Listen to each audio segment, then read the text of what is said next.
আজকের গল্প সিংহ আর শিয়াল।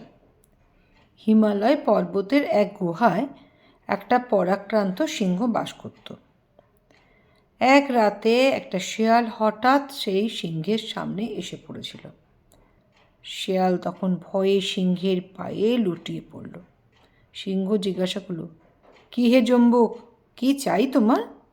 শিয়াল বিনীতভাবে বলল, প্রভু, আপনার সেবা করার বাসনা হয়েছে। সিংহ বলল, বেশ, আমার গুহায় চলো, সেখানেই থাকবে আর আমার সেবা শুশ্রূষা করবে। পরদিন সকালে সিংহ বলল শিয়ালকে, হাতি, গন্ডার, মহিষ, হরিণ, যেদিন যা খেতে চাও আমায় বলবে, আমি তাই শিকার করব। শিকারের সময় তুমি সঙ্গে থাকবে আর সময় মতন বলবে, প্রভু, আপনার বিক্রম দেখান। আমি সেই মুহূর্তে শিকারকে আক্রমণ করব। সেই থেকে রোজ সকালে সিংহ আর শিয়াল শিকার করতে যায়।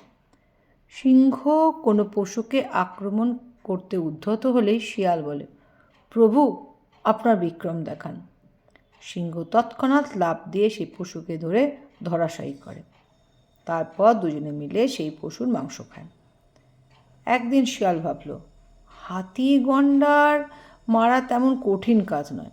তাই সে সিংহকে বলল, প্রভু, আজ আমি হাতি শিকার করব। সিংহ অবাক হয়ে বলল, সে কি? হাতি শিকার করতে প্রচণ্ড শক্তি, সাহস আর কৌশল লাগে। তোমার তো এসব নেই। তুমি বাপু হাতি শিকার করতে যেও না।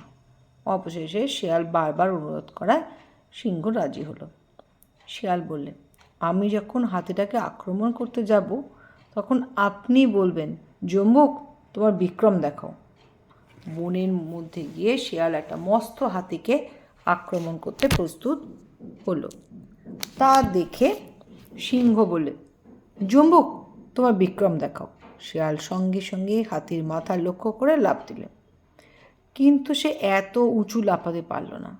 সে হাতির পায়ের কাছে গিয়ে পড়ল। তখন খুব হাতি পায়ে পিষে শিয়ালটাকে মেরে ফেললে।